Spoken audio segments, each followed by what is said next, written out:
Hello students, this is our new lecture series and in this series I am going to discuss the concept of Archimedes principle.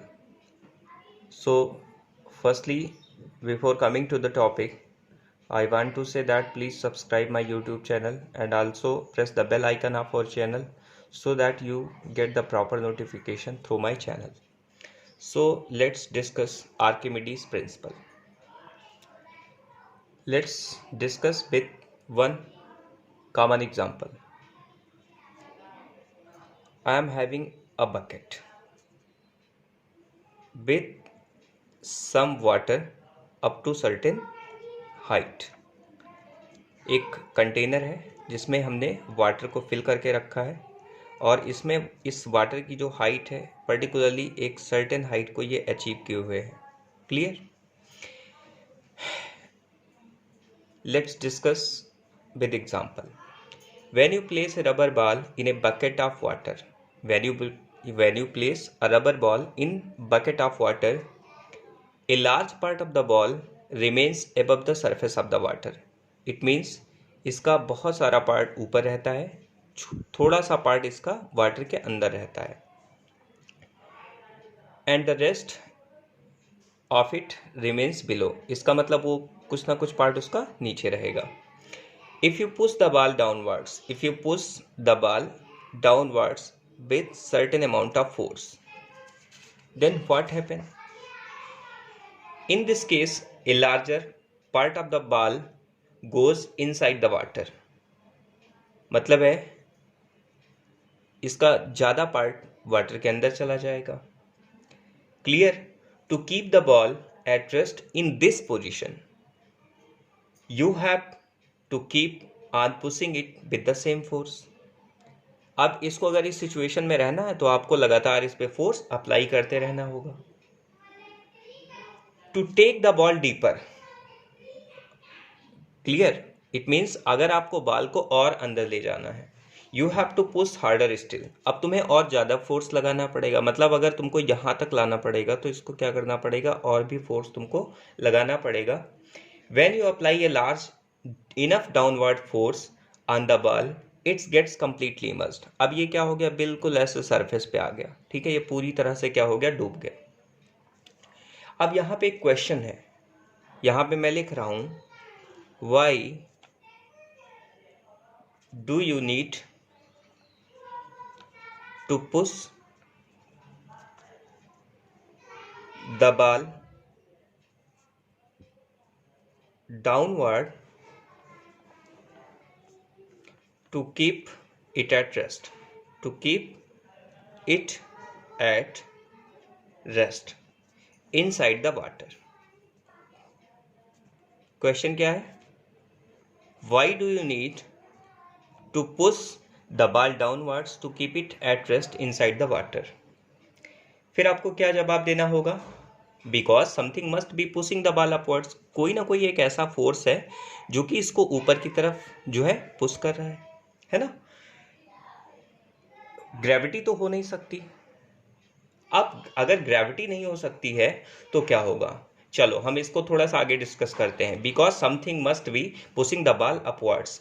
To prevent the ball from moving up, you have to push it down. क्या करना पड़ेगा आपको, इसको down नीचे की तरफ ले जाना पड़ेगा. Push it down. Next I am going to tell you about that force. Clear? If you release the immersed ball, अगर आपने इस immersed ball को रिलीज कर दिया तो क्या होगा, ये बॉल फिर से ऊपर सरफेस पे आने की कोशिश करेगा. क्लियर? तो क्या होगा, the only other thing that can exert a force on the ball is water. यहाँ पे एक क्या है, एक कोई ना कोई एक ऐसा मीडियम है, और वो मीडियम क्या है, वाटर है. वो मीडियम क्या है, वाटर है, जो इस पे फोर्स लगा रहा है. क्या लगा रहा है, फोर्स लगा रहा है. So we conclude that the water pushes the ball upwards. यहाँ पे हमारा इस एग्जाम्पल के थ्रू जो कंक्लूजन है, वो कंक्लूजन हमारा क्या है, water pushes the ball upwards. Clear? मतलब है कि जो वाटर है यहाँ पे इस बॉल को ऊपर की तरफ क्या करता है, पुश कर रहा है. ठीक है. तो ये बेसिकली क्या है, यहाँ से हम ये समझ सकते हैं कि कोई ना कोई एक ऐसा फोर्स है जिस फोर्स की वजह से इस जो है बाल को हम क्या कर सकते हैं, एक पर्टिकुलर फोर्स लगा के ही अंदर रख सकते हैं, अदरवाइज वो फोर्स हटा लेंगे तो ये बाल ऊपर आ जाएगा। बात मेरी समझ में आ रही है? तो देखो आर्किमिडीज का जो रूल था, आर्किमिडीज का प्रिंसिपल इसी पे बेस्ड था।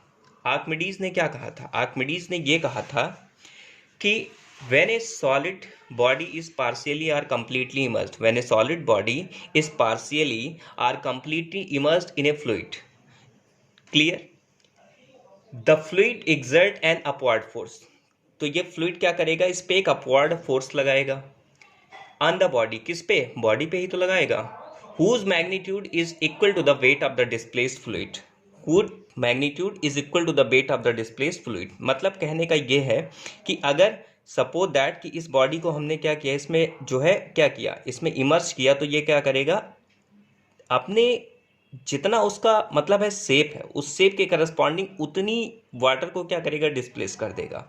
और उस वाटर का वेट अगर हम मेज़र करें, ठीक है, तो वो किसके बराबर होगा, जो इसके वेट में कमी आती है। अच्छा, इसको थोड़ा सा और मतलब है समझने की कोशिश करते हैं। चलो ठीक है, एक एग्जांपल से हम समझते हैं। जैसे मान लीजिए ये कंटेनर है और इसमें हमने क्या किया, एक हमारा बॉल है, इसको मैंने पहले वेट कर लिया, इसका पहले जो है मतलब है कि स्प्रिंग बैलेंस की हेल्प से इसका वेट मेज़र किया, तो इसका वेट 4 ग्राम था। चलो ग्राम बहुत छोटा है तो किलोग्राम मान लेते हैं, 4 kg था, ठीक है। अब जब हमने इसको इमर्ज कर दिया तो क्या होगा, इमर्ज करेंगे तो इस पे क्या करेगा, वाटर एक्सर्ट करेगा फोर्स, इसको हम बायएंड फोर्स भी बोलते हैं, ध्यान रखना।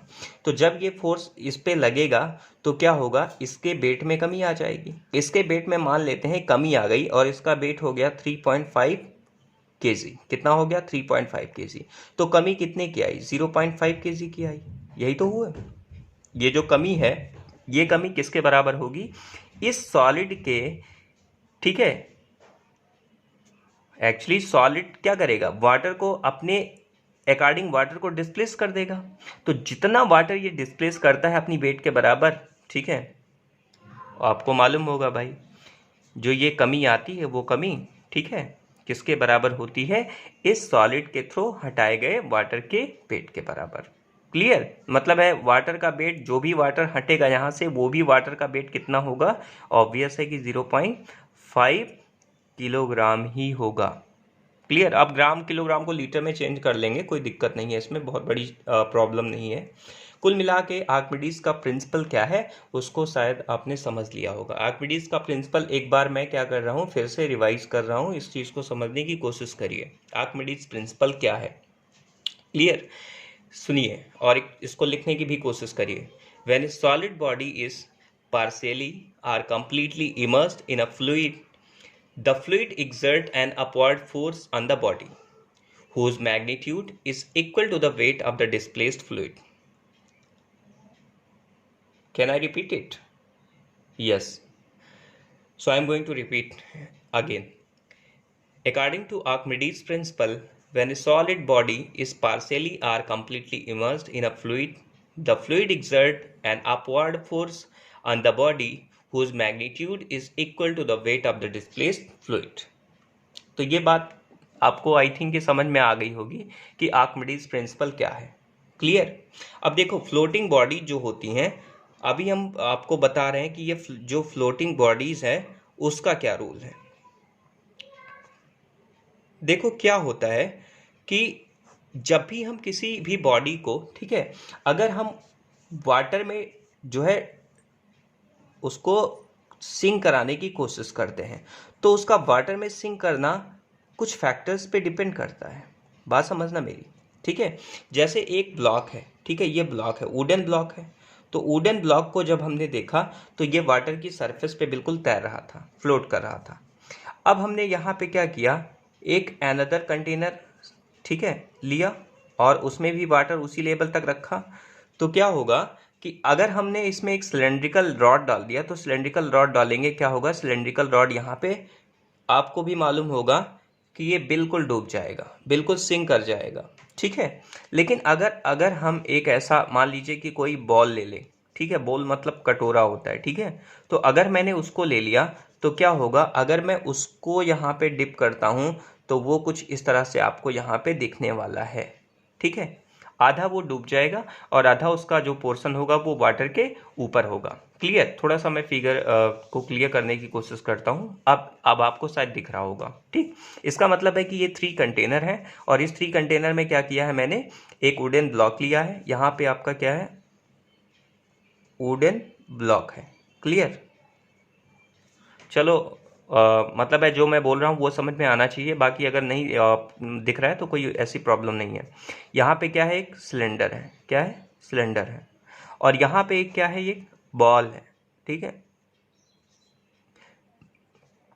सॉरी, यहाँ पे BOWL होगा। इस चीज़ को भी थोड़ा सा देखने की कोशिश करिए, ठीक है। अब इतनी बात आपको समझ में आ गई कि ठीक है, एक अगर वुडन ब्लॉक है तो ये जो है बिल्कुल क्या करेगा, बोलो। ये आधा डूब के तैर रहा है? नहीं, ये सरफेस पे तैर रहा है। यहाँ बिल्कुल डूब गया है। यहाँ पे क्या है, क्या है भाई, दिख रहा है ना, आधा डूब के तैर रहा है, कोई दिक्कत नहीं है। तो यहाँ पे क्या है कि मैं ये कहना चाहता हूँ कि a wooden block floats in water whereas a steel rod sink in it. मतलब है एक वुडन ब्लॉक इस पे फ्लोट करता है, लेकिन एक जो स्टील रॉड होती है वो सिंक कर जाती है in the shape of cylinder जो की है। Clear? But A ball made of steel floats in water. जो स्टील से बनी बॉल होती है वो क्या करती है, फ्लोट करती है। Clear? What decides whether a body will float और सिंक? बात मेरी समझिएगा। What decides whether a body will float और सिंक इन ए लिक्विड? क्या डिसाइड करता है कि जो हमारी बॉडी वाटर में फ्लोट करेगी या सिंक कर जाएगी? Archimedes principal can help us answer this question. Archimedes principal क्या करता है, इस आंसर को, ठीक है, क्या करता है, इस आंसर को पाने में हमारी हेल्प करता है। Suppose a body of weight W is immersed in a liquid and then released.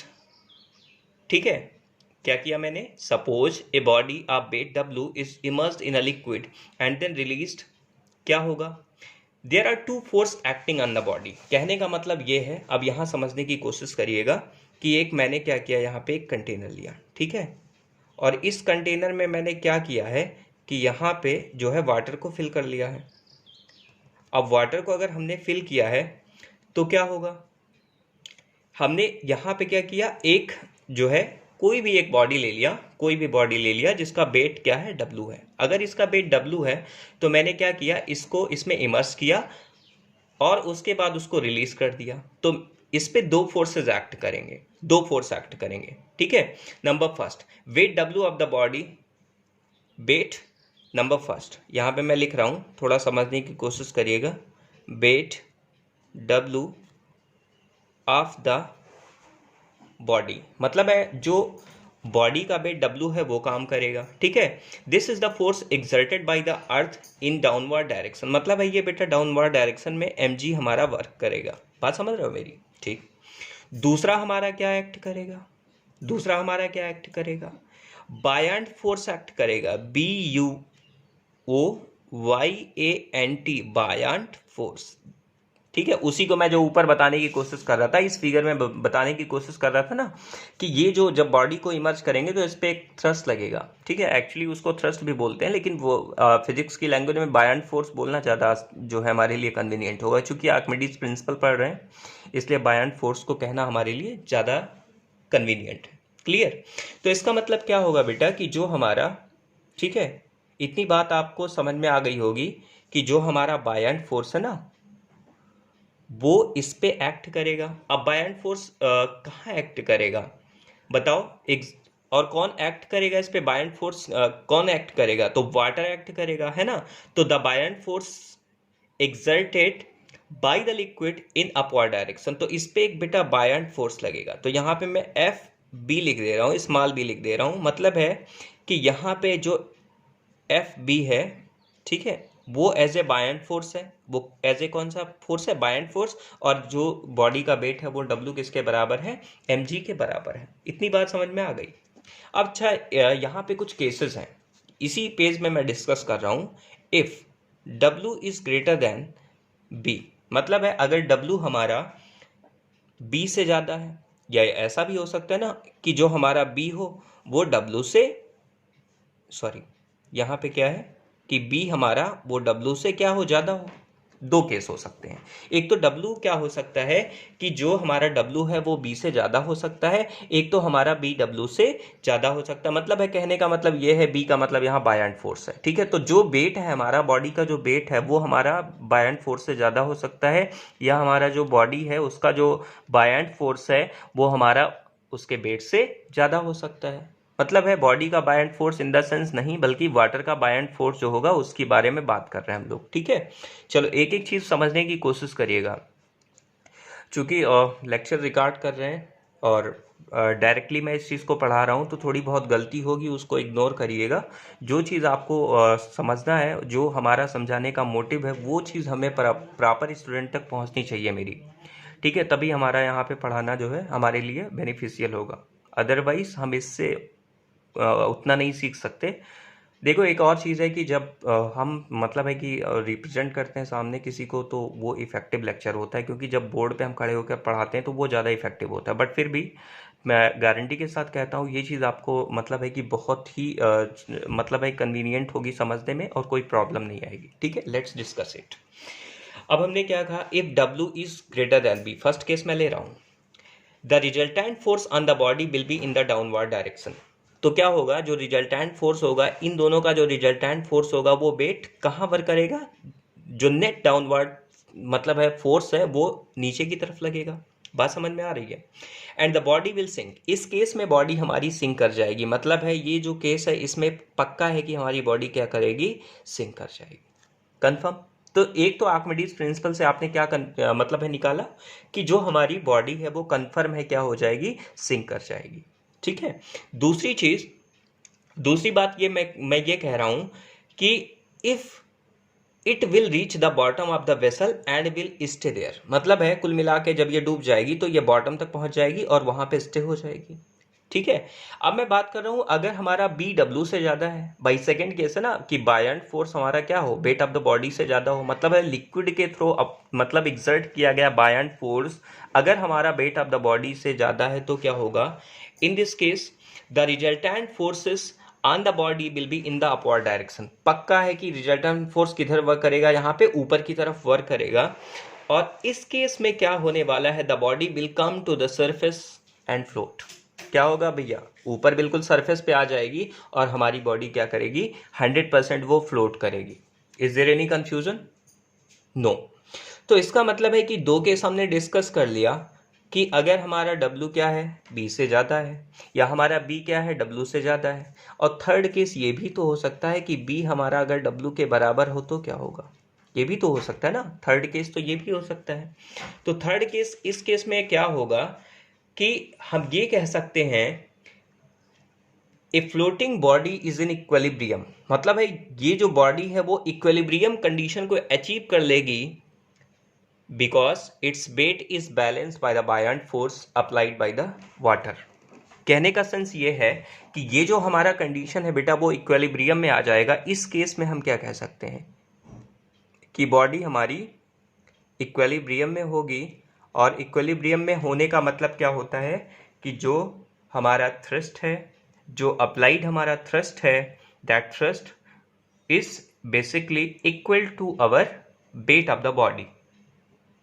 Got it? Any confusion? तो आज हमने आपको क्या पढ़ाया, ठीक है। एक तो मैंने आर्किमिडीज प्रिंसिपल पढ़ाया, ठीक है। आर्किमिडीज प्रिंसिपल एक मैंने एग्जांपल लिया, आर्किमिडीज प्रिंसिपल को समझाने की कोशिश की। अब मैंने आपसे क्वेश्चन भी पूछा, why do you need to push the ball up downwards to keep it at rest inside the water. अगला केस कंक्लूजन इससे निकाला आर्किमिडीज प्रिंसिपल के एग्जांपल से, मतलब ये जो एग्जांपल लिया है यहाँ से कंक्लूजन निकाला। उसके बाद मैंने उसके लॉ को एक्सप्लेन किया था, ठीक है। 2-3 बार मैंने लॉ को बोला है, आप जो है वीडियो को पॉज करके उसको जो है वहाँ से नोट डाउन कर सकते हैं, क्लियर। उसके बाद हमने यहाँ पे लॉ ऑफ फ्लोटेशन की कंडीशन को समझाया आर्किमिडीज प्रिंसिपल की हेल्प से, ठीक है। अब उसके बाद मैंने क्या किया भाई, इतना समझाने के बाद हमने तीनों केस डिस्कस किए कि कब बॉडी हमारी सिंक करेगी, कब हमारी जो है फ्लोट करेगी, कब हमारी बॉडी जो है वो मतलब है कि सरफेस पे आ जाएगी। बात समझ में आ रही है? तो चलो एक मतलब है कि एक हम न्यूमेरिकल कर लेते हैं, इसी से रिलेटेड एक न्यूमेरिकल कर लेते हैं। देखो मैं इसी पेज में करने वाला हूँ ताकि आपको सारी चीज़ें यहाँ पे आपको आसानी से, मैं यहाँ पे कोई भी चीज़ अगर देखना हो तो वो मैं वहाँ से आपको बता सकूँ, ठीक है। Build the sphere discussed in the example, ठीक है, float or sink in the water. मतलब है ये जो अभी हमने एग्जाम्पल डिस्कस किया है कि ये क्या, ये हमारा जो मतलब है कि ऑब्जेक्ट है ये हमारा डूब जाएगा या, ठीक है, फ्लोट करेगा। अब इसके लिए मुझे देना चाहिए, ठीक है। तो हम यहाँ पे क्या दे रहे हैं आपको कि इस देखो, फ्लोट करेगा, सिंक करेगा, क्या होगा, इसकी कंडीशन आपने अभी तीनों पढ़ ली है, ठीक है। तो हम क्या कर रहे हैं कि W इज इक्वल टू, हम यहाँ पे mg, पहली चीज़ mg इक्वेशन से, ठीक है, हम अगर मास मालूम हो, g मालूम हो, तो हम वेट निकाल सकते हैं। तो यहाँ पे मैंने मास आपको दे रखा है, मास कितना है, 2 किलोग्राम है। मास यहाँ पे क्या है, 2 किलोग्राम है, ठीक है। इस बॉडी का मास कितना है, 2 किलोग्राम। और ग्रेविटी आपको मालूम होती है अप्रॉक्सीमेटली, इसको हम 10 एज ए कंसीडर कर सकते हैं। तो यहाँ पे इसका वेट 20 न्यूटन आएगा। कितना आएगा, 20 न्यूटन वेट आएगा। बात समझना मेरी, कितना आएगा, 20 न्यूटन। हाँ, 19.6 भी लिख सकते थे, कोई प्रॉब्लम नहीं था। क्लियर। अब यहाँ पे हमको ये दे रखा है कि ये जो हमारा बायन फोर्स है ना, उसने बायन फोर्स को दे रखा है कि बायन फोर्स हमारा है वो है हमारा 2.45 न्यूटन। कितना है, 2.45 न्यूटन। तो उसने ये कहा है कि आप बताइए क्या हमारी बॉडी फ्लोट करेगी, सिंक करेगी, या जो है सरफेस पे आ जाएगी। तो आंसर बड़ा ही सिंपल होगा, आपका भी आंसर बड़ा सिंपल होगा और आप आंसर देंगे सर, चूँकि यहाँ पे हमारा जो वेट है, ठीक है, वो हमारा इस FB से ग्रेटर है। और अगर हमारा वेट FB से ग्रेटर होगा then obviously our body will sink. Clear, confirm, any problem, कोई दिक्कत नहीं है ना, ठीक। तो इस तरह से हमने क्या किया, हमने अपना पार्ट कंप्लीट किया। हमने आपको थ्रस्ट बताया, हमने आपको प्रेशर बताया, हमने आपको आर्किमिडीज प्रिंसिपल बताया।